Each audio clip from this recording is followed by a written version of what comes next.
I sit on the hardwood floor of my parents' Portland living room, cross-legged, surrounded by torn wrapping paper and the artificial pine scent of Christmas morning. Around my sister Chelsea's manicured fingers, a set of shiny BMW keys twirl, the metal catching the twinkling lights from the tree as she pirouettes like a teenager instead of a 32-year-old woman. I can't believe it, she squeals, bouncing on her toes. My own Beamer. Dad beams at her with unfiltered pride, Mom clasping her hands beneath her chin, as if she's witnessing a miracle. In the driveway sits the car, a glossy white testament to parental devotion, complete with an enormous red bow that probably costs more than my entire Christmas. Meanwhile, I stare at the object in my lap, a plastic piggy bank shaped like a cartoon character from a children's show I outgrew 25 years ago. The price tag they forgot to remove reads $1.99. Open it, Mom urges, gesturing toward the small rubber stopper on the bottom. My fingers feel numb as I comply. 2 crisp $1 bills flutter out. It's the start of your future home fund, honey, Dad announces with a dismissive wave. You're always so responsible with money, not like some people. He winks at Chelsea, who pretends to look offended. The silence stretches like taffy between us until Mom fills it. Chelsea needs reliable transportation for her new graphic design clients. Those artsy types expect a certain image, you know? Chelsea drops onto the couch beside me, her expensive perfume clouding my senses. Don't worry, sis. I'll drive you around whenever you need. She pats my knee with patronizing gentleness. Your little Toyota must be on its last legs by now. The Toyota that carried me through 7 hours of mountain passes yesterday. The Toyota I paid off myself 3 years ago. The Toyota that's more reliable than any relationship in this room. I can't breathe. 34 years of moments just like this one crystallize in my mind with perfect clarity. This isn't an anomaly. It's the pattern of my entire life. Just this morning, I had carefully wrapped their gifts. A leather briefcase for Dad that cost 2 weeks' salary. The silver bracelet Mom had admired in a Seattle boutique window. The professional camera lens Chelsea had casually mentioned wanting. All purchased by setting aside a little from each paycheck for months. I'd rehearsed my announcement during the entire drive down from Seattle. Senior structural engineer. The promotion I'd earned through nights and weekends of extra work, designing buildings that would stand for generations. I'd imagined their faces lighting up with pride, finally seeing me as something more than Chelsea's responsible older sister. Maybe this Christmas will finally be different. I'd whispered to myself at each rest stop, at each gas station, at each mile marker. My hands tremble as I place the piggy bank on the coffee table. The plastic makes a hollow sound against the glass. Excuse me, I manage, my voice sounding like it belongs to someone else. Bathroom. I walk, don't run, up the familiar stairs, past the wall of family photos where Chelsea's face dominates every frame. The bathroom door closes behind me with a soft click before I twist the lock. My reflection stares back at me. Eyes too dry, face too composed. I press my palms against the cold marble counter, waiting for tears that won't come. The pressure builds in my chest instead, like concrete hardening around my lungs. People talk about heartbreak like it's abstract. It's not. I feel each chamber of my heart contracting painfully, blood struggling to push through narrowing vessels. My sternum aches like someone has pressed a knee against it. This is what dying feels like, I think. Not dramatic, just diminishing. The night stretches endlessly as I lie awake in my childhood bedroom, listening to Chelsea's laughter from downstairs as she and my parents plan her first road trip in the new car. At 2:17 a.m., I finally sit up. I pack quickly, taking only what matters. The faded stuffed bear my grandmother gave me, the photo album from college, the small wooden box containing my first professional blueprint. The expensive gifts I've given them over the years stay where they are. They were never about gratitude anyway. The house is silent as I carry my suitcase down the stairs. My house key lies cold in my palm for a moment before I place it on the kitchen counter beside the coffee maker that will brew in 3 hours. They have made their choice. Now I'm making mine. Streetlights blur into watery halos as I navigate empty highways. The dashboard clock reads 3:42 a.m. Christmas morning. My windshield wipers battle against thickening snow while Bing Crosby croons about white Christmases from the radio. I twist the volume knob until his voice fades to silence. Have yourself a merry little Christmas. I whisper to the empty passenger seat, my voice breaking on merry. The irony burns like acid. Through Portland's southern outskirts, my Toyota's heater struggles against the December chill. 7 years old with 200,000 miles, this car carried me through college, first jobs, promotions. It never complained about mountain passes or tight parking spots. Unlike the gleaming BMW sitting in my parents' driveway with its ridiculous red bow, my car earned its place in my life. Around 6, my phone buzzes against the center console. I glance down to see Mom's face lighting up the screen. Not, "Are you safe?" Or, "Please come home." Just, "Did you remember to pay the electric bill for the cabin before you left Seattle?" The cabin they bought for weekend getaways that Chelsea uses for Instagram photo shoots. A semi-truck passes, spraying slush across my windshield. For 3 terrifying seconds. I drive blind until the wipers clear enough space to see. My hands shake against the steering wheel as memories flood faster than the wipers can clear them away. 5th birthday. Chelsea's princess party with professional decorations, pony rides, and a 3-tier castle cake, 30 neighborhood kids in party hats. My celebration the following year. Grocery store sheet cake, 2 friends from kindergarten, party supplies from the dollar bin. "Your sister needs the social stimulation," Dad explained when I asked why. "You're more independent." Independent. Their code for, "You don't need us." High school graduation. Valedictorian. My carefully crafted speech about persistence and dreams. Empty seats in the family section because Chelsea's junior varsity soccer team had an away game. "We'll watch the recording, Mom promised." The VHS tape sat unwrapped on my dresser until I left for college. "Your sister needs the encouragement," Mom said. "You always succeed without our help." Without help. Their code for, "You're on your own." College years flash before me as highway signs count down miles to the California border. Working 25 hours weekly at the campus bookstore and cafeteria. Taking maximum course loads to graduate early. Stretching student loans and scholarships while Chelsea explored artistic inspiration across Europe on our parents' dime. "Your sister needs to find herself," Dad insisted during one of our rare phone calls. "You've always known exactly who you are." Known who I am. Their code for, "You don't deserve exploration." My phone buzzes again. Dad this time.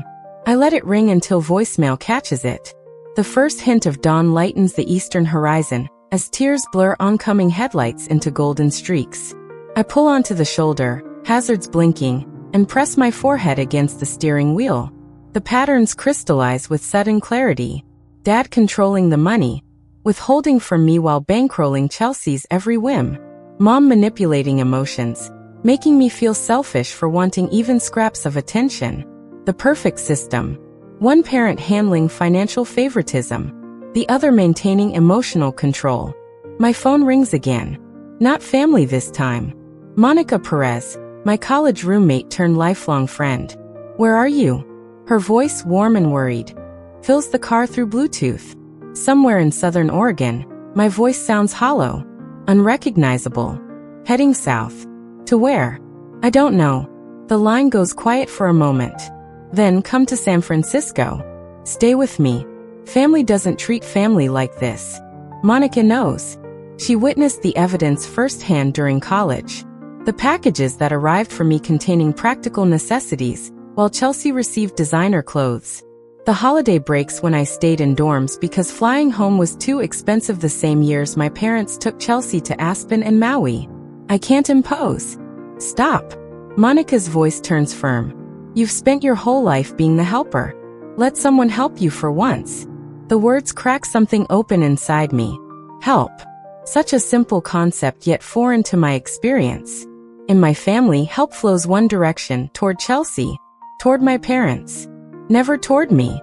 Okay, I whisper, surprising myself. Text me your location every hour.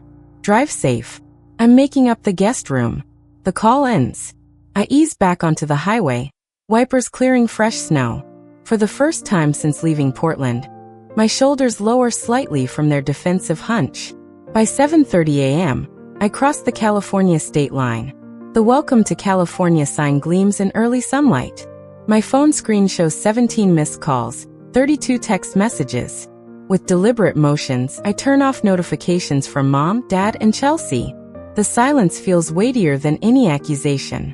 My stomach growls, reminding me I haven't eaten since yesterday's Christmas Eve dinner. A small roadside diner appears ahead, its neon open sign a beacon in the morning light. I pull into the nearly empty parking lot. Inside, the warmth envelopes me like an embrace. Coffee-scented air, and the sizzle of breakfast on a distant grill. An older waitress with silver-streaked hair approaches with a coffee pot. "Rough night?" she asks, filling a mug without waiting for my answer. Her name tag reads Gloria. "Rough life," I mutter, then feel immediately embarrassed by the melodrama. Gloria doesn't flinch. "Honey, I've been serving coffee for 40 years. I know heartbreak when I see it. Family or boyfriend?" "Family." She nods, sliding a menu toward me. "Blood makes you related. Love and respect make you family." Her weathered hand rests briefly on mine. "The special's good today. Comes with extra bacon." I order the special and wrap my hands around the coffee mug. Gloria's words echo as I watch snowflakes dissolve against the window glass. Blood makes you related. Love and respect make you family. For 34 years, I've been related to the Collins family. Perhaps it's time to find out what being part of a real family feels like. 3 weeks later, I am with my friend in San Francisco. My phone vibrates against the nightstand for the 13th time this morning.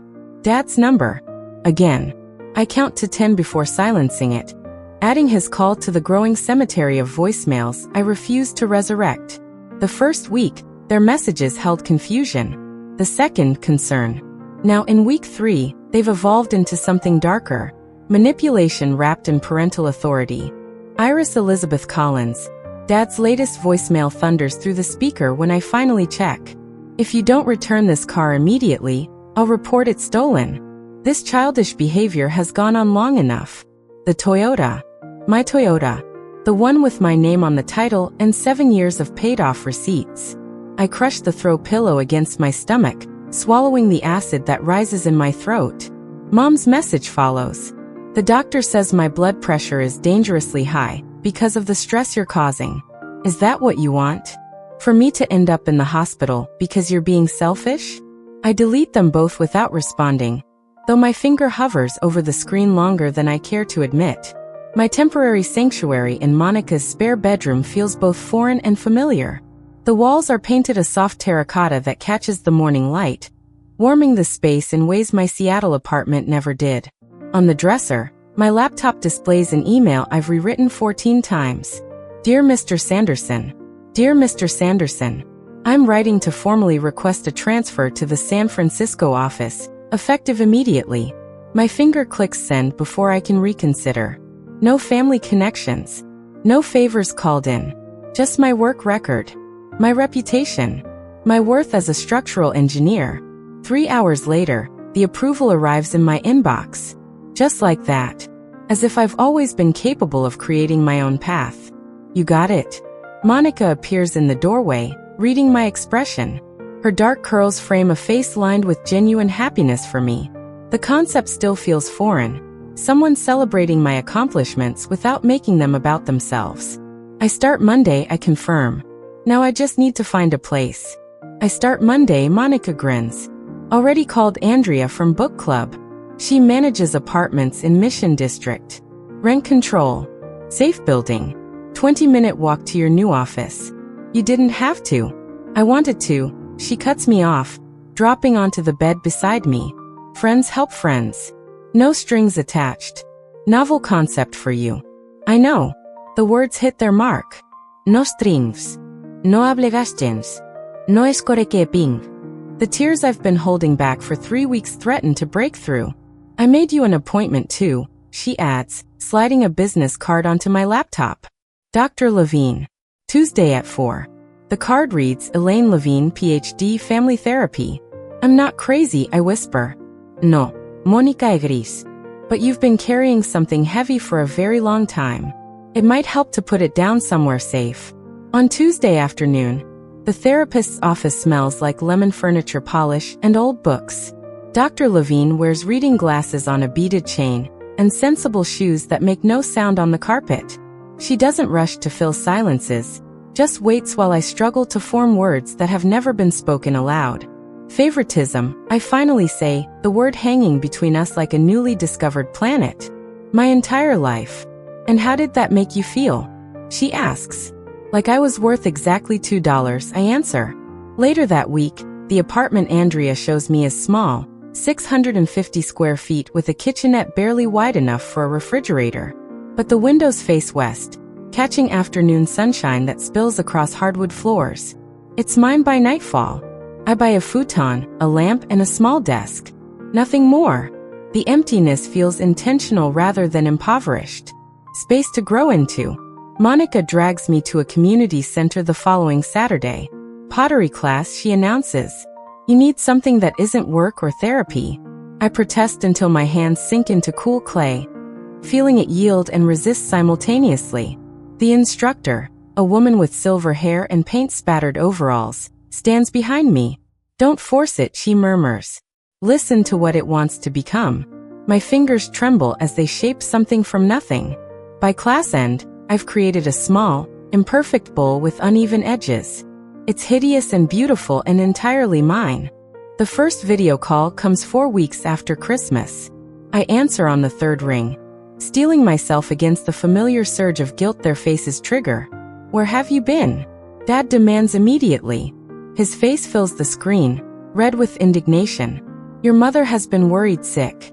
Behind him, Mom dabs at eyes that remain strategically dry. San Francisco, I answer calmly. I transferred offices. Without discussing it with us first? Mom interjects, pushing into frame. How could you be so inconsiderate? The old pull tugs at my chest. Apologize, placate, make it right. But Dr. Levine's words echo. Your feelings are valid. Their reactions belong to them, not you. I needed space, I say instead. Space from what? Dad barks. From family? From responsibility? From growing up? From feeling invisible? I reply, surprised by the steadiness in my voice. From being valued less than Chelsea? From trying to earn love that should have been freely given? Mom's tears flow instantly, right on cue. How can you say such hurtful things? We've always loved you both the same. I'm not responsible for your feelings anymore, I tell her. The words feel like stones I've been carrying in my mouth for years, finally released. I'm responsible for mine. Dad slams his palm against the table. This conversation is over until you're ready to apologize. Then I guess we're done talking, I answer, and end the call. In days to come, the rumors reach me through LinkedIn messages and texts from former coworkers. According to family lore, I've had a mental breakdown. I'm living in squalor. I've joined a cult. Chelsea's Instagram shows her looking concerned in tastefully filtered photos, captioned with vague references to family heartbreak and praying for those struggling with mental health. My new coworkers know nothing of this narrative. They see only my work, the precision of my calculations, the innovation in my designs. When Chelsea shows up unannounced at the office reception 10 days later, Monica happens to be dropping off lunch.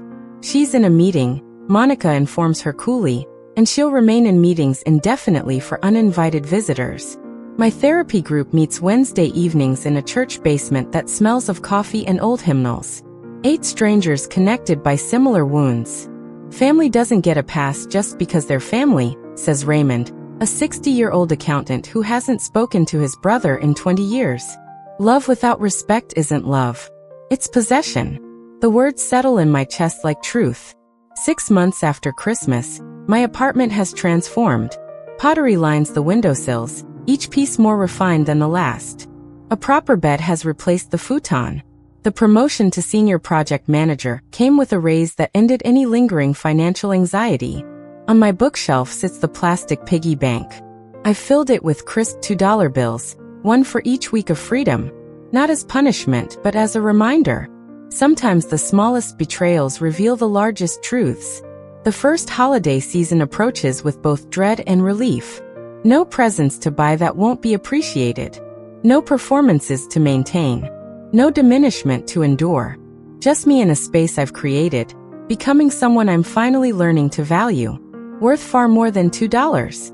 A month later, the ivory envelope sits on my kitchen counter like a landmine. 3 days it's been there, untouched. Cousin Vanessa's wedding invitation. My name in swooping calligraphy, Iris Collins. No +1. Just me. Expected to return to the fold unaccompanied. So what are you thinking? Dr. Winters asks, her office chair creaking as she leans forward. I trace the edge of the armrest, counting the brass tacks one by one. I'm going, I say. Her eyebrows rise slightly. That's a change from last week. On my terms, I add quickly. I've booked a room at the Hilton, 4 blocks from the venue. Dad called twice, insisting I stay at their rental house with everyone. And what did you say? Nothing. I smile, remembering the satisfaction of letting his voicemail fill with increasingly desperate messages. The boundary is the message. 7 months of therapy has taught me the vocabulary of self-protection. 7 months after I drove away on Christmas. 7 months of rebuilding myself. 1 therapy session, 1 pottery class, 1 peaceful evening alone at a time. During the session, my phone buzzed. Ches. The 3rd text today. Can't wait to see you next weekend. We need sister time before the wedding madness. I slide the phone back into my purse without responding. Dr. Winters notices. Your sister again? Suddenly we're best friends. I laugh, but it comes out hollow. She never texted this much when we lived in the same city. What do you think she wants? A ride from the airport. Money. The old Iris who carried her emotional baggage along with her actual luggage. I run my fingers across the fabric swatch on my lap. Midnight blue silk for the dress I've commissioned. 3 fittings to ensure it hangs perfectly from my shoulders. Schemes my curves without apology. The color of power, not reconciliation. They've enlisted flying monkeys, I tell Dr. Winters. Uncle Pete called last night about how families need to stick together. Aunt Judith emailed about forgiveness being divine. Even Vanessa's fiancé sent a Facebook message. They're coordinating. And how does that make you feel? Before therapy, I would have said fine. Always fine. Instead, I traced the physical truth of my emotions. The tightness in my throat, the cold sweat along my hairline, the slight tremor in my fingers. Terrified, I admit. But also ready. Later that evening, I spread the seating chart Vanessa accidentally included in a group email across my kitchen table. There I am, placed between my parents. Directly across from Chelsea. The family tableau restored. I reach for my phone. Vanessa? It's Iris. I have a small request about the seating arrangements. Friday arrives with San Francisco fog that burns away as my plane takes off. The clouds part somewhere over Oregon, revealing the landscape of my childhood. My heartbeat quickens as we begin our descent into Portland. The rehearsal dinner location glows golden against the twilight sky. I stand on the sidewalk, touching the smooth stone pendant Monica gave me before I left. Strength isn't about not feeling fear, she'd said. It's about feeling it and walking forward anyway. I straighten my shoulders and pull open the heavy wooden door. Conversations halt mid-sentence. Heads turn. My mother's hand flies to her throat. My father's drink pauses halfway to his lips. I've changed. The Iris who fled at Christmas was a shadow. This woman in tailored black pants, emerald silk blouse, and heels that announce each step with authority, is solid, present. The diamond studs in my ears catch the light as I scan the room, nodding acknowledgments without rushing toward anyone. Chelsea approaches first, arms outstretched, but something is different. The designer watch is gone. The highlights in her hair have grown out. Her smile seems strained rather than entitled. You look amazing, she says, embracing me briefly. Thank you. I step back, maintaining the space between us. How's the BMW treating you? Her eyes dart away. I had to trade it in. Got a Honda. More practical, you know? Beyond her shoulder, I spot my parents huddled with Aunt Martha. Mother dabs at her eyes with a cocktail napkin. Father's shoulders slump forward in a posture I've never seen before. Cousin Tara appears at my elbow, vodka tonic in hand. God, am I glad you're here, she whispers. You wouldn't believe the drama since Christmas. Oh, your parents are selling the house. She leans closer. Medical bills, they say, but everyone knows they've been floating Chelsea for years. Reality finally caught up. Before I can respond, a waiter circulates with champagne. I take a glass, watching the bubbles rise and burst against the surface. Just like the family stories, What rises eventually pops. Uncle Simon approaches, clasping my free hand. You're looking well, Iris. That job in San Francisco must agree with you. Senior project manager now, I say, the words still tasting new on my tongue. His eyes widen. No kidding? That's wonderful. More relatives orbit toward me throughout the evening. Cousin Michael confesses he always noticed how differently I was treated. Aunt Martha hugs me too tightly, whispering, your father lost his job 3 months ago. Your mother's on anxiety medication. I absorb each revelation with the strange detachment of someone watching waves break against a shore from which they've retreated to higher ground. My father corners me during cocktail hour, bourbon heavy on his breath. Family sticks together, Iris. His voice carries the familiar weight of authority, but something essential has crumbled beneath it, no matter what. Does it, Dad? I meet his gaze without flinching. Or do some family members stick together while others get pushed aside? His face reddens. We've always supported you. $2 in a piggy bank. The words come out softer than I expected, but they land with precision. That was your definition of support. He opens his mouth, closes it, then walks away. In the ladies' room, my mother appears beside me at the sink, eyes swimming with tears. We miss you so much, she says, reaching for my hand. I continue washing my hands, the soap slippery between my fingers. I miss who I thought you were too. Back in the main room, Chelsea pulls me onto the terrace. The evening air carries the scent of roses from the garden below. The BMW got repossessed, she blurts out.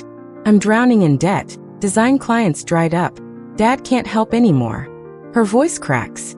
I don't know how to do this, Iris. I never learned how to stand on my own. The confession hangs between us. 7 months ago, I would have immediately offered solutions, money, a place to stay. The old Iris would have added this burden to her collection. Instead, I place my hand gently on her arm. That sounds really hard, Chelsea. I feel compassion without responsibility, a distinction that took months of therapy to learn. I'm sorry you're going through that. Her eyes widen slightly at my response. Compassion without rescue. I can help make a budget, I offer, but I can't fix this for you. Over her shoulder, I see Vanessa in her pre-wedding glow, surrounded by bridesmaids. Tomorrow will bring its own challenges. But tonight, standing on this terrace with the weight of family expectations sliding off my shoulders like water, I realize I'm no longer afraid. I am the woman who walked away from a lifetime of diminishment, who built a life from the foundation up. Whatever comes next, I'll face it standing firmly on the ground of my own making. The next day, I stand in the bridal suite of the Magnolia Gardens, watching as my cousin Vanessa transforms from nervous bride to radiant woman. The morning sun pours through tall windows, casting everything in a gentle golden light that feels at odds with the storm brewing in my chest. Iris, your parents are looking for you, Aunt Martha whispers, her fingers gentle on my forearm. They're in the library, said it's important. I knew this moment was coming. 7 months since I walked out of their Portland home, leaving nothing but a note and a lifetime of resentment behind. Thanks, Martha. My voice sounds calmer than I feel. I'll find them after I help Vanessa with her veil. Martha's eyes soften. They mentioned something about a family emergency before the ceremony. Of course they did. The library door feels heavier than physics should allow as I push it open 30 minutes later. Mom sits ramrod straight in a high-back chair, tissues already clutched in her hand. Dad paces by the fireplace, his movements sharp and contained. Chelsea stands by the window, wearing a dress that costs more than my first month's rent in San Francisco, though the repossessed BMW is nowhere to be seen. Iris, thank God, Mom rises, arms outstretched. We need to talk as a family. I remain in the doorway. The ceremony starts in 40 minutes. Sit down, Iris. Dad gestures to the empty chair, positioned to face all three of them. À stage d'intervention. This can't wait any longer. I close the door behind me, but don't move toward the chair. I'm listening. Chelsea steps forward. Iris, this has gone far enough. Dad lost his job 3 months ago. The company downsized. Dad interjects quickly, budget cuts. Mom's been seeing a therapist for depression. Chelsea continues. This all started when you left at Christmas. Mom dabs at dry eyes. We're selling the house. The perfect trifecta. financial crisis, health concerns, and guilt wrapped in one neat package. 7 months ago, I would have crumpled under the weight of their expectations, apologized for something that wasn't my fault, and offered to help. Today, I walk to the indicated chair, set my purse beside it, and sit with my spine straight. I'm sorry to hear about your job, Dad. And Mom, I'm glad you're getting help. Their faces register confusion at my calm response. Didn't you hear what we said? Chelsea's voice rises. They're selling the house because of you. No, they're selling the house because of choices they made long before I left. I remove a leather-bound photo album from my purse. I brought something to show you. Mom frowns. We don't have time for, you called this meeting. I open the album across my lap. So we have time. The first page shows 2 birthday parties side by side. Chelsea's elaborate princess theme with hired entertainers, and my party the same year with a grocery store cake at the kitchen table. Remember these? I flip through pages of Christmas mornings, graduations, and family vacations where the pattern of favoritism is unmistakable. I spent months compiling evidence of what I always felt but couldn't prove. Dad's face flushes. This is ridiculous. We always treated you girls equally. I pull out a folder of bank statements. My student loans. $67,000 that I'm still paying. Chelsea's education. Fully funded, including her year in Europe for art inspiration. Chelsea shifts uncomfortably. That's not fair. You chose engineering. That was your decision. It was my passion, I correct her. Just like art was yours. The difference is, my passion wasn't considered worth investing in. Mom rises, hands trembling. We didn't have the money when you went to college. Things were different by the time, Chelsea. I learned everything about your financial records years ago. Mom, I cut her off. Dad's promotion came when I was 16. The inheritance from Grandma arrived before my freshman year. You had the money. You chose not to spend it on me. The room grows uncomfortably quiet as I lay out birthday cards spanning 30 years. The messages to Chelsea overflow with effusive love. Mine contain practical advice and reminders to work hard. We always knew you'd be fine, Dad finally says, his defensiveness cracking. You were always so capable. There it is. The truth behind decades of disparity. Being capable doesn't mean I deserved less love. My voice remains steady even as heat builds behind my eyes. Being responsible didn't mean I should carry everyone else's burdens. Mom collapses into genuine, not manipulative, tears. We never meant to hurt you. Intent doesn't erase impact. I reach into my purse one final time. The plastic piggy bank makes a hollow sound as I place it on the coffee table between us. Dad stares at it. What is this nonsense? I remove the rubber stopper. Dozens of crisp $2 bills spill out, unusual currency that catches the eye. I've saved a $2 bill for every week since Christmas, I explain. This isn't about money. It's about what you thought I was worth. Chelsea picks up one of the bills, turning it over in her fingers. I never realized how it looked from your side. Her voice lacks its usual defensive edge. They never taught me to stand on my own. Outside the library, relatives pass by, their voices floating through the heavy door.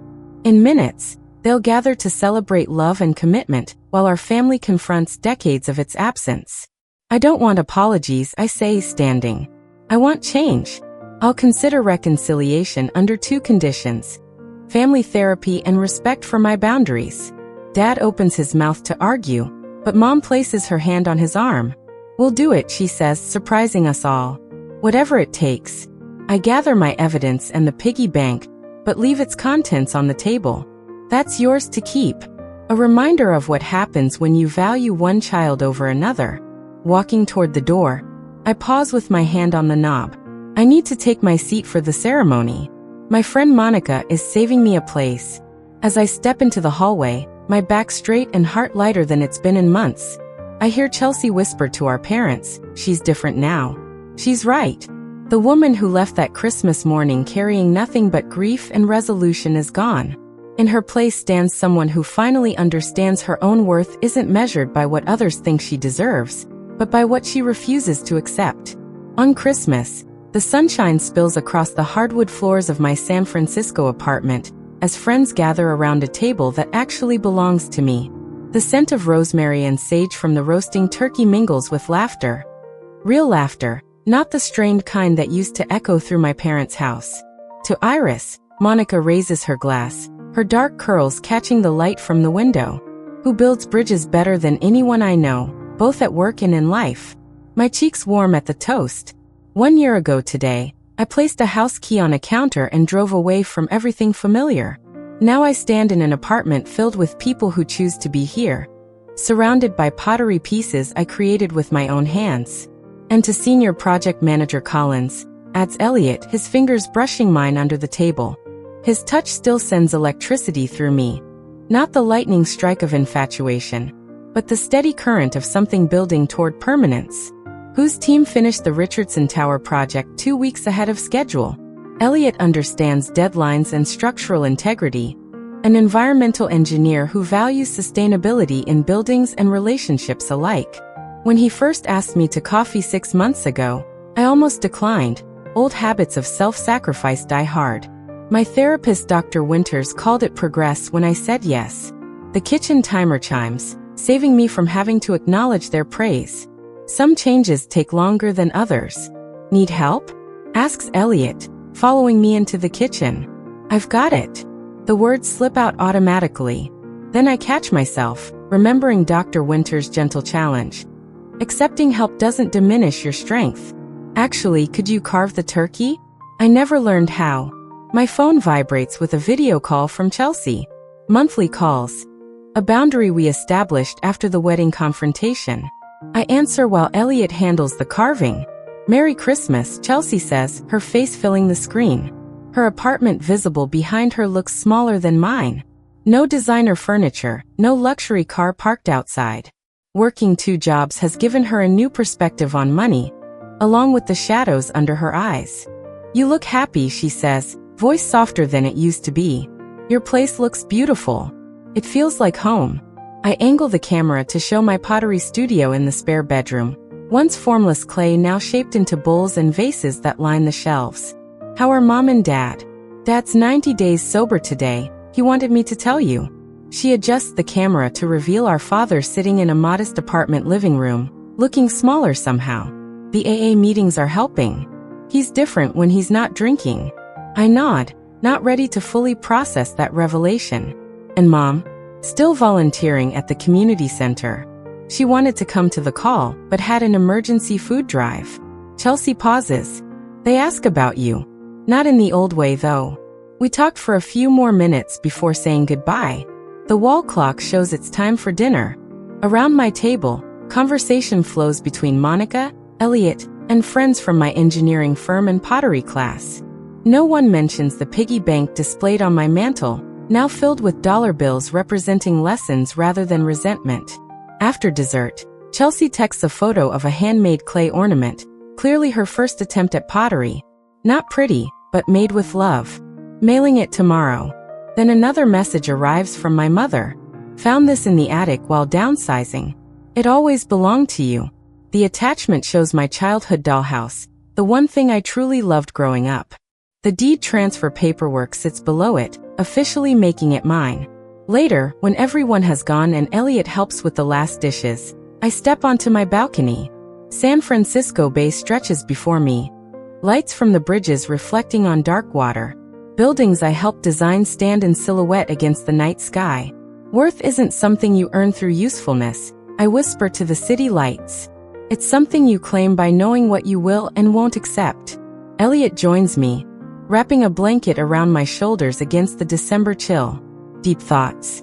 Just grateful, I answer, leaning into his warmth. Sometimes the greatest gift is realizing what you won't accept anymore. The piggy bank sits visible through the window, no longer a symbol of what I lacked but what I found. The courage to value myself first.